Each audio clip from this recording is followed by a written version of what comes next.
მე ასე ვაფასებ მოვლენებს.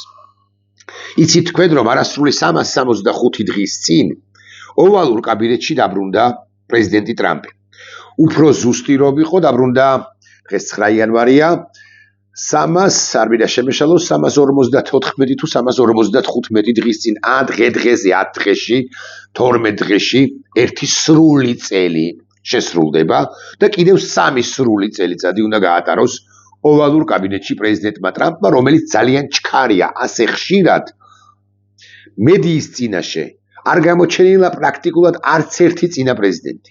და ასეთი სწრაფი ნაბიჯები ხასგასმით ვამბობ ამას არ გადაუდგამს პრაქტიკულად არც ერთ. პრეზიდენტს შესაძლოა სწრაფი ნაბიჯები გადადგმული ჰქონდეს მაგალითად რუზველტს, რეიგანსაც შესაძლოა, მაგრამ ბევრს არა ყოველ შემთხვევაში. უფრო ნელი პრეზიდენტები გვახსოვს, განსაკუთრებით ჯოზეფ ბაიდენს თუ გავიხსენებთ ამერიკის შეერთებული შტატების ბოლო პრეზიდენტებიდან და საერთოდაც. მოკლედ 355 დღის წინ დაბრუნდა პრეზიდენტი ტრამპი და მისი ზიგზაგური პოლიტიკა უკრაინასთან მიმართებაში ყოველ შემთხვევაში მათ შორის ჩვენს უკმაყოფილებასაც იწვევდა. ცხადია პირველი ამბავი.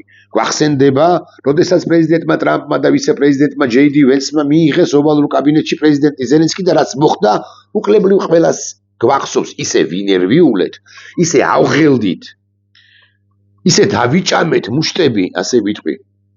რომ თქვენი არ ვიცი და მე მაგალითად შაქარმა მგონი ამიწია 350-მდე.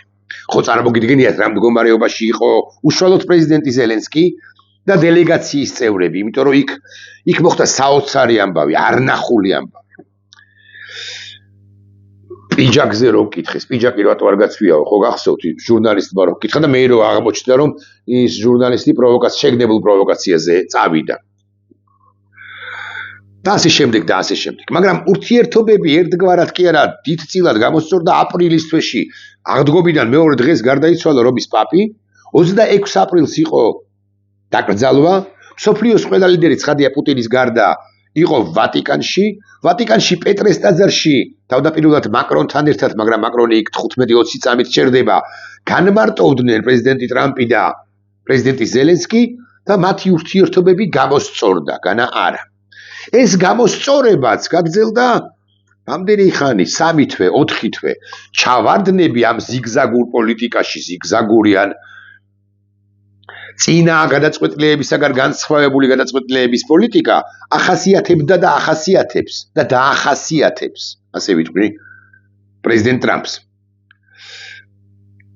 იყო დაპირებები ტომოჰავკებთან დაკავშირებით, იყო სიტყვები იმასთან დაკავშირებით, რომ რაბომბავთ რამე რომ იყოს პეტერბურგსა და მოსკოვსო.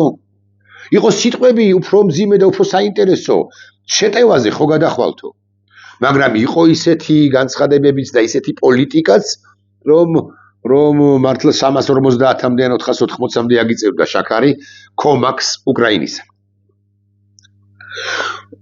ბოლო შეცდომა პრეზიდენტმა პუტინმა ამ შლეგმა ლიდერმა, ბოლო და მთავარი შეცდომა ამ ეტაპისთვის დაუშვა მაშინ, როდესაც ზელენსკისთან ტრამპის შეხვედრამდე ცოტა ხნით ადრე, რამდენიმე საათით ადრე, ესაუბრა პრეზიდენტ ტრამპს და უთხრა, რომ იცოდეთ, უკრაინამ ჩემი საპრეზიდენტო რეზიდენცია დაბომბა, ვალდაიში უბრალოდ კი არ დაბომბა, გამოუშვა 91 რაკეტაო. ტრამპმა თქვა, ხო, რა საშინელება არის, რომ მას იმხანად არ ჰქონდა ინფორმაცია იმის თაობაზე, რომ ეს იყო ტყუილი. მერე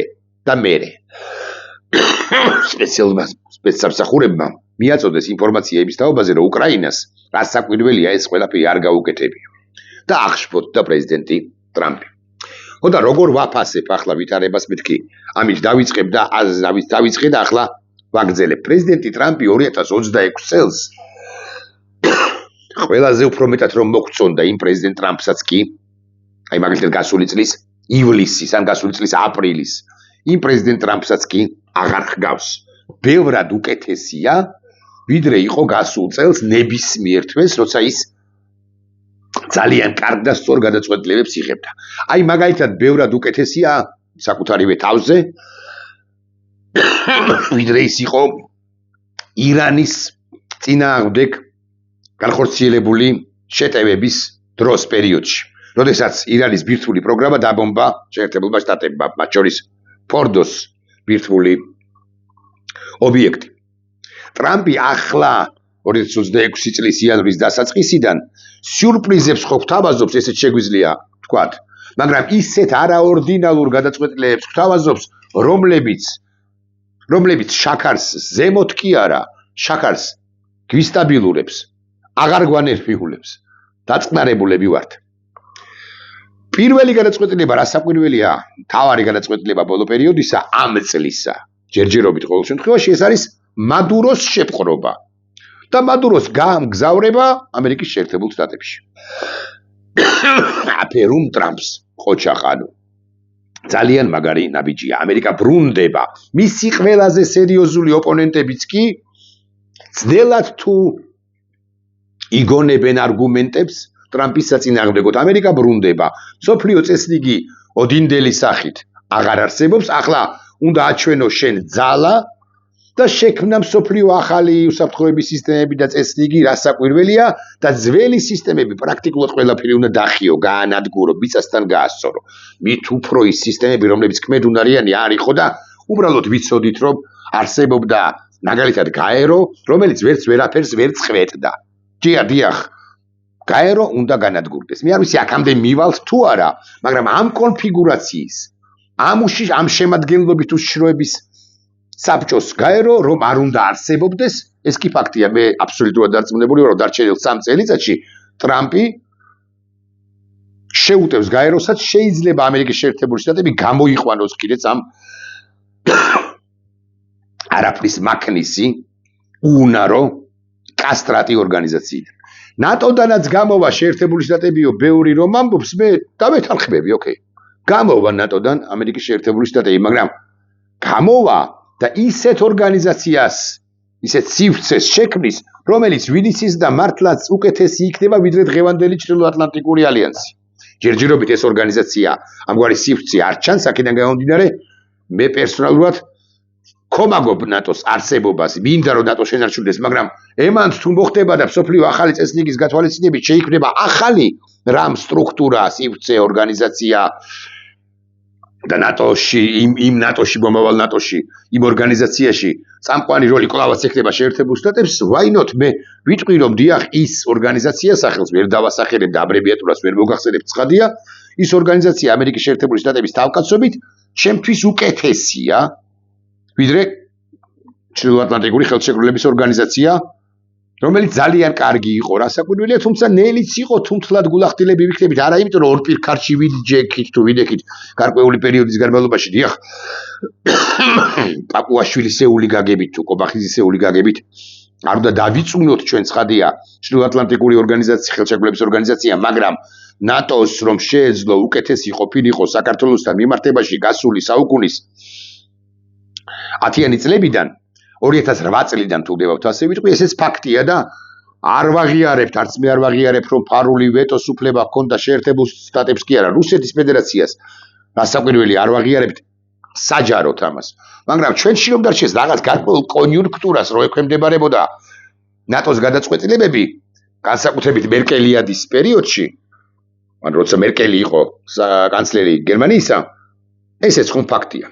ევროკავშირის თუ ტრანსფორმირდა გადაკეთდება და უფრო ერთიანი იქნება და აიქნება მხოლოდ ისეთი, როგორიც ჩამოყალიბდა 50-იან წლებში ან დამატებით 90-იან წლებში და ის უსაფრთხოების კომპონენტს და უფრო სწრაფად მოქმედი იქნება და უსაფრთხოების კომპონენტიც დაემატება და ასე შემდეგ, ვინიცის და იმ მომავალი ევროკავშირი აღარ ერქმევა, მაგრამ რაც ერქმევა, იმის მომხრე უფრო ვიქნები, ვიდრე დღევანდელი ევროპის კავშირისა. მაგრამ ჯერჯერობით ესეც არ ჩანს. სხვა რამეს ვლაპარაკობ. მოკლედ 2026 წლის იანვრიდან პრეზიდენტი ტრამპი საკუთარ თავსაც კი ჯობნის, ასე ვიტყვი. და განსაკუთრებით ჯობნის არა მხოლოდ მადუროსთან მიმართებაში, არამედ მაგალითად ირანთან მიმართებაში ის პრეზიდენტი ტრამპი ამბობს ღიად და ჩანს ეს გარდაუვალია, რომ ჩაერევა ახლო აღმოსავლეთის სახელმწიფო ირანის საშინაო საქმეებში რუსთა გაგებით, მაგრამ ეს ასე არ არის, ამას არ ჰქვია ჩარევა და დაასრულებს რეჟიმს, რომელიც ესოდენ სასტიკია საკუთარივე მოქალაქეების მიმართ თუ წინააღმდეგ.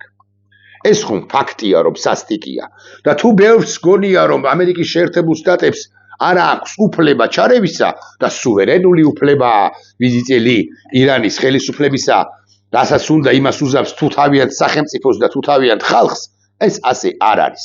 თავარია ჩაერიოს სწორად და არ იყოს დაშვებული ის შეცდომები, რომლებიც არა ტრამპმა, არამედ სხვებმა დაუშვეს გასულ წლებში მინიმუმ ორ სახელმწიფოში ერაყსა და ავღანეთში. ავღანეთში კიდევ უფრო სერიოზული შეცდომა იყო დაშვებული პრეზიდენტ ბაიდენის დროს, როდესაც უცებ მეთქი ასე უნდა თქვა, მოხსნა ამერიკის შეერთებული შტატების ჯარი და უცებ გაიყვანა ახალ და დასრულდა ჩვენი მისია იქო და ამის შემდეგ დამატებით აირია ავღანეთი ერთი ხანობა და არც დალაგებულა მეთქი თუ ვიტყვი, ბოლომდე დალაგებული თუ ვინმეს გონია ავღანეთი, ძალიან მწარედ ცდება, რომ ვიცოდეთ, მაინც იქ არის უამრავი პრობლემა, უამრავი საკითხი და ადრე იქნება თუ გვიან თავს წამოჰყოფს ახლა თითქოს მიჩუმებული ავღანეთის პრობლემა.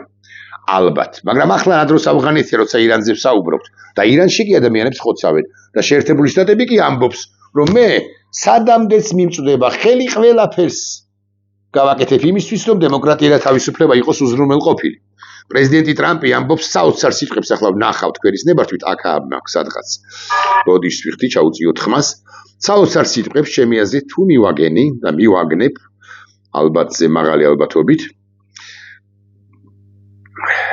ვენესუელა ათავისუფლებს პოლიტპატიმრებს დიდ რაოდენობას, რაც მშვიდობის ძიების ნიშანია, ეს ვენესუელასთან უნდა დაკავშირებული. ამ თანამშრომლობის გამო მე გავაუქმე მანამდე დაგეგმილი თავდასხმების მეორე ტალღა, რომელიც როგორც ჩანს აღარ იქნება საჭირო. ეს ვენესუელასთან დაკავშირებით. იქ ალი იმუქრება აიათოლა და ტრამპი ვენესუელაზე ნეტავი სად არის ის ინფორმაცია ხო და ნახეთ აიათოლაზე ამბობს ესეთ რამეს, რომ რუსეთში წასვლასთან დაკავშირებით აიათოლა ფიქრობს, რომ შეიძლება წავიდეს რუსეთშიო და ტრამპი პასუხობს ის ეძებს ადგილს, სადაც შეძლებს წასვლას, რასაკვირველია. და თუ სადმე წავა ალი რასაკვირველია წავა რუსეთში, რუსეთი შეიფარებს. ვერ ნახე ის ინფორმაცია, ძალიან საინტერესო იყო. ხო, და აქ ასაკვირველია ყველაფერი უნდა ვახსენოთ, უნდა ვახსენოთ ირანთან დაკავშირებით ტრამპის და არა მხოლოდ ტრამპის განცხადებები და ასე შემდეგ და ასე შემდეგ. ძალიან საინტერესოა, მაგრამ კიდევ უფრო საინტერესოა, რომ ტრამპი გააქტიურდა რუსეთის ჩრდილოვანი ფლოტის, ჩრდილოვანი ტანკერების წინააღმდეგ თუ მიმართებით და ტანკერზე ატყევებს პირდაპირ მნიშვნელობით და არა მხოლოდ ატყევებს, არამედ კონფისკაციას აკეთებს ამ ტანკერებისა და ნავთობისა, რომელიც ამ ტანკერებზეა. ეხლა რომ ვიცოდეთ მაინც, ეხლა ამ რუსეთს აქვს აურაცხელი დაახლოებით 1000-მდე ჩრდილოვანი ტანკერი, რომლებსაც უმისამართოთ მეთქი თქვენის ნებართვით ასე ვიტყვით, ფლადესი არ არის, მაგრამ მაინც დააქვთ ეს ნავთობი ქვეყნიდან ქვეყანაში და რუსეთს ამ სანქციებისაგან თავდაღწევაში უწყობენ ხელს. რას არ აკეთებს რუსეთი? იმისთვის, რომ ეს ჩრდილოვანი ფლოტი მსოფლიოს ყველა ოკეანეში შეინარჩუნოს და გადაიტანოს მეტწილად სწორედაც, რომ რუსული ან რუსეთთან სიახლოვეში, რუსეთთან ახლოს მყოფი სახელმწიფოების ნავთობები და თვითონ ისარგებლოს. აი ახლახან გავრცელდა ინფორმაცია, რამდენიმე წუთის წინ შეერთებულმა შტატებმა კარიბის ზღვაში რუსეთის ჩრდილოვანი ფლოტის საწვამზიდი, ანუ ნავთობზიდი, ტანკერ ოლინას დაკავების ოპერაცია დაიწყო. ფსიხდებიან რუსები სხვადასხვა ამასთან დაკავშირებით. ამბობენ, რომ ეს ჩვენი ნავთობია, დაგვიბრუნეთო, ეკიპაჟის წევრებს კარგად და სწორად მოეპყარითო და ეკიპაჟის წევრებთან კარგად და კეთილად მოპყრობა ხომ შეუძლია შეერთებულ შტატებს თითქოს და ნამდვილად, მაგრამ შეერთებული შტატები ამასაც კი არ აპირებს, იმიტომ რომ აჩვენებს ძალას. და ტრამპი ამ მორღვეული მსოფლიო წესრიგის გათვალისწინებით პირველ თქმელია, ან პირველი ხმა და სწორი ხმა, ასე გეტყვით, ძალის დემონსტრირებას, ვინც ახდენს მსოფლიოში და ასე ვიტყვი, ასე ვიტყვი თქვენის ნებართვით, მსოფლიოს ეუბნება და განსაკუთრებით ბოროტების ღერძებს, მე თქვენ გაჩვენებთ, ვინ არის აქ ბატონ პატრონი. მე თქვენ გაჩვენებთ, ვინ არის პირველი ვიოლინო, მე თქვენ გაჩვენებთ, ვინ არის აქ მაგარი, აქამდე რომ ბაქი ბუქობდით და ამ ობამია და მერკელია და ევროპასთან და შეერთებულ შტატებთან გაგდიოდათ პრაქტიკულად ყველაფერი. რა არ გაზდიოდა მართლა ჩვენში რომ დარჩეს რუსეთს. და ახლა ტრამპი როგორც ჩანს განხიბლული საბოლოოდ პუტინით, იმიტომ რომ რა არ შესთავაზა ამ პუტინს მართლა უკრაინასთან მიმართებაში მშვიდობა დამყარდეს, აჰა, ზელენსკის ველაპარაკები იმაზეც კი რომ დონბასი დათბოს. ასევე გელაპარაკებით ორივე მხარეს რომ დონბასი დათბოთ ორივემ და გავაკეთოთ თავისუფალი ეკონომიკური ზონა. მაგრამ რუსეთი რამდენჯერაც მიდიოდნენ პრაქტიკულად დასრულებამდე ამ მოლაპარაკებებისა, რუსეთი არაფერს არ თმობდა დონბასი მინდაო ამბობდა. ახლა დონბასი კი არ უნდა, რეალურად უნდა კიევი, მაგრამ ღიად ამას ამბობდა. და ტრამპმა ერთხელ, ორჯერ, 17ჯერ, 59ჯერ, 158ჯერ უსმინა, ბევრჯერ გული აიყარა, ბევრჯერ მიუბრუნდა რუსეთს და ახლა გადაწყვეტილება ჩანს საბოლოოდ ყოველ შემთხვევაში ამ ეტაპზე ასე ჩანს, მიიღო ამგვარი რომ რუსეთი მოახრჩოს და უნდა მოახრჩოს. ძალის დემონსტრირებით მოხდება რუსეთის მოხრჩობა, როდესაც მის გარშემო აი ესე შევიწროვდება ნარყუჟი, ყულფი, როდესაც მას სახრჩობელაზე გაიყვანეთ, გილიოტინაზე გაიყვანეთ, თუ გნებავთ, ასე ვიტყვი და წაჰკვეთენ თავს. ეხლა შეეხება ტანკერებს, კიდევ ერთი სიტყვა ამ ტანკერებზე. და გეტყვით რას საუბრობ საბოლოო ჯამში. ესე იგი, ამ ოლინასთან დაკავშირებით გითხარით, Wall Street Journal აქვეყნებს სტატიას. რუსეთმა, ირანმა და ვენესუელამ შეკრიბეს მოძველებული ტანკერების მთელი არმადაო, წერს Wall Street Journal. Wall Street Journal ის არ გეგონოთ დასავალი როა, ფაშისტური გაზეთი. ან რაღაცა რუსული მედია საშუალება. Wall Street Journal დავამთავრებ აქ თქვენის ნებართვით, ასე ვიტყვით, სახელის ნიშნიციანი წინადადება, Wall Street Journal არის Wall Street Journal. ანუ მსოფლიო ბეჭდვითი მედიის ერთ-ერთი, არა ერთადერთი და არა ყველაზე მაგარი, მაგრამ ერთ-ერთი ლიდერი მედია გამოცემა. რუსული ტანკერების დაკავების შემდეგ Wall Street Journal იცით თქვენ არ ვიცი იცით თუ არა უბრალოდ დაიწყო მოკვლევა და საკმაოდ რომ დაუთმო იმას სად არის ეს ტანკერები. როგორ მუშაობს ჩრდილოვანი ფლოტი რომ ვიცოდეთ. ოპერატორები გადადიან რთულ გზას, რათა დამალონ ტვირთის წარმომავლობა და თავიდან აიცილონ გამოაშკარება. ამას მე მეხმარება ამის წარმოთქმაში გიორგი ლაბაძე, ეს ამერიკანისტი კაცი, რომელმაც ეს ყველაფერს მოუყარა თავი სწორედ Wall Street Journal-ზე დაყრდნობით, ასე ვიტყვი. ამჟამად არსებობს 1470-ზე მეტი ტანკერი, რომლებიც კლასიფიცირდება როგორც ჩრდილოვანი ან ბნელი, ჩრდილოვანი ალბათ სწორი სიტყვაა, ფლოტის ნაწილი. მათი რაოდენობა მკვეთრად გაიზარდა 2022 წლიდან მოყოლებული, რადგან რუსეთმა დაიწყო დასავლური სანქციების გვერდის ავლის გზების ძიება უკრაინის წინააღმდეგ ომისათვის. ანუ დაუწეს ეს სანქციები რუსეთს და რუსეთმა გადაწყვეტილება მიიღო ამგვარი, რომ იქნება და ამ 1470 ტანკერიდან გააკონტროლოს ბევრი. ეს ტანკერები გზადაგზა იღებება, გზადაგზა დროშას იცვლის, გზადაგზა ეკიპაჟსაც იცვლის, გზადაგზა საბუთებსაც ცვლიან ცხადია და ასე შემდეგ და ასე შემდეგ. რუსული ტანკერების რაოდენობა 1460-დან 1470-დან 940-ია. რაც მსოფლიოში ამჟამად ნავთობის, ნავთობპროდუქტებისა და ქიმიური ნივთიერების ტრანსპორტირებაში ჩართული ტანკერების 17% შეადგენს. ჩრდილოვანმა ფლოტმა 2025 წელს გადაიტანა დაახლოებით 3,7 მილიარდი ბარელი ნავთობი. 3,7 გააზრებაც კი მიჭირს მილიარდი ბარელი ნავთობი. რაც გლობალური ნედლი ნავთობის წლიური ნაკადების 7% შეესაბამება შეადგენს. ამ გემების უმრავლესობა ხშირად ცვლის სახელს გადამოწმების თავიდან არიდების მიზნით, აგრეთვე კვლავ იმეორებს საბუთებს, ტვირთის წარმომავლობას და ასე შემდეგ და ასე შემდეგ. მაგალითად იცით თქვენ და გიორგი მეხმარება აქაც, გიორგის პოსტს ვეყრდნობი აქაც, ატლანტის ოკეანეში დაკავებული ნავთობის ტანკერი რამდენიმე დღის წინ გადაკეთდა მარინერად. მას შემდეგ, რაც შეერთებული შტატების სანაპირო დაცვამ დეკემბერში მისი დევნა დაიწყო. აქამდე მას ერქვა ნეოფიტ და იანისი. ერთი სიტყვით ამბობს გიორგი, ირანელ ხალხს დიდი გამოცდა ელის, ჩრდილოვანი ფლოტის რესხვის ერთი დიდი ადგილის ვენესუელის შემდეგ ირანის დაკარგვა რუსეთისთვის კატასტროფის თვალსაჩინო იქნება. რუსეთი კარგავს ძალიან ბევრ მოკავშირეს, რომ ვიცოდეთ მაინც. და ახლა უცნაურესი კითხვა უნდა დავსვა. ანუ დაკარგა ვენესუელა, დაკარგავს მაღალი ალბათობით რუსეთი კუბას, დაკარგავს შესაძლოა კოლუმბიასაც, დაკარგავს ირანს და ასე შემდეგ და ასე შემდეგ. ახლა წარმოვიდგინოთ, რომ ეს მართლაც ასე მოხდა, ტრამპს სადამდეც მისცდა ხელები ყველაფერში გაიმარჯვა, დასაკვირველი და განაწყენებული დატოვა აიათოლების რეჟიმი, ან მადურო, მაგრამ ისინი მოსკოვში არის, ან ზოგი მათგანი ან მოსკოვში იქნება, ან არ ვიცი, ამერიკის შეერთებული შტატების ციხეში როგორც მადურო. გავიდა 1 წელი, დადგა 27, 26-ში ეს ყველაფერი მოათავა. ტრამპს რა საქმე რჩება დარჩენილი 2028 წლის ბოლომდე, 2 წლის განმავლობაში, დარჩენილი 2 წლის განმავლობაში. სადამდეც მისცდა ხელი, ყველაფერი გამოასწორა, ასე ვიტყვი. ვერ მისცდა ხელი ჩრდილოეთ კორეამდე მაგალითად, ჩინეთამდე მით უმეტეს. რუსეთი დამარცხებული ჰყავს. იმ პირობებზე წამოიყვანა პუტინი და ვინც ის იქნება მოაშთოგინეს, გვარაგინეს პუტინის როგორც პერსონის პრობლემა. ან წამოიყვანა იმ პირობებზე, რომლებიც აწყობს უკრაინას. იქაც დაამყარა მშვიდობა. და ასე შემდეგ, რა საკეთებს პენსიაზე გადის პუტინი კი არა ტრამპი 2027 წლის მიწურულს 28 წლის მარტის თვეში, ასე მაგალითად კიდე 2 წელიწადი აქვს დარჩენილი. როგორ გონიათ?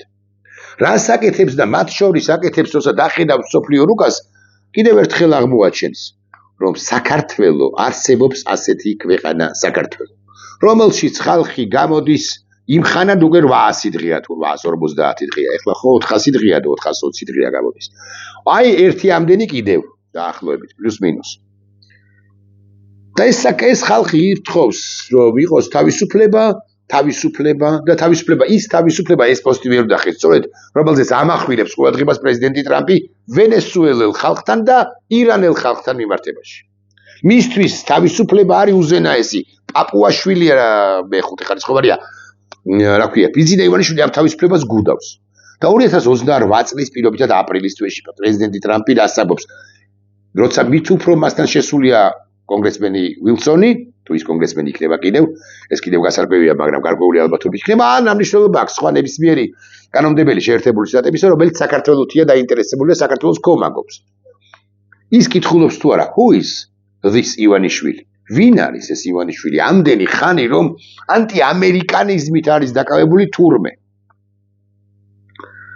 არ ვამბობ იმას, რომ პრეზიდენტი ტრამპი იღებს გადაწყვეტილებას ივანიშვილის აწკაპნის თაობაზე. არ ვამბობ.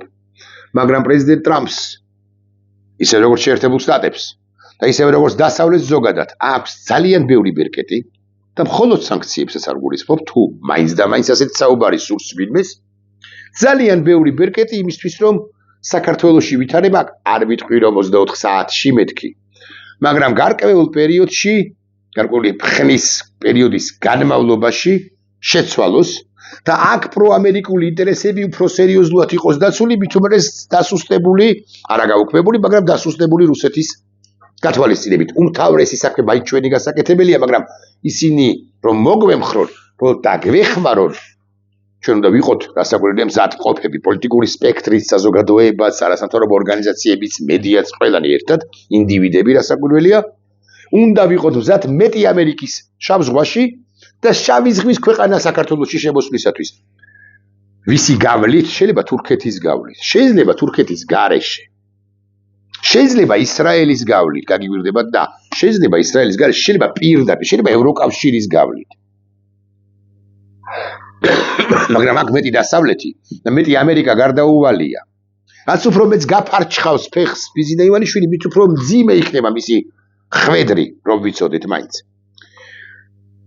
ამერიკის შეერთებული შტატები თავისუფლების ერთგულია და ჩვენც ქართული საზოგადოებაც ვართ თავისუფლების ერთგული, აკი ამიტომაც გავართ 420 დღე რუსთაველის გამზირს და კიდევ ვიდგებით 420 დღე ან 840 დღე, არ არის პრობლემა. და ადრე იქნება თუ გვიარ. ჩვენი გამარჯვება არის გარდაუვალი, იმიტომ რომ თავისუფლებას ვემსახურებით და არა მონობას, რასაც ემსახურება რუსეთთან მონობას, ემსახურება ბიძინა გრიგოლიჩი. ეს ბანდიტი კაცი, ქართულ გვარიანი რუსი, უარესი ვიდრე სერგო ორჯონიკიძე. გაუგებრად ვლაპარაკობთ. მე მგონი გასაგებია. ახლა შალვარამიშვილს და ტროლბოტ, ჟმოტ საიტებს თუ რაღაც იუზერებს შეუძლიათ აიღონ ესე cut მიჭრან მოაწებონ და ირაკლი დაბრიაშვილის ეს ვიდეობლოგის ნაწილი შეუძლიათ განათავსონ საკუთარ ვებგვერდზე და აცინინონ ვიღაც ტიპებს. და იცინეთ და იცინეთ. მაგრამ საქართველო გაიმარჯვებს. ხოლო თქვენ ამ ბანდიტების პირდაპირ თუ ირიბი მსახურები ისტორიის სანაგვეში აღმოჩნდებით.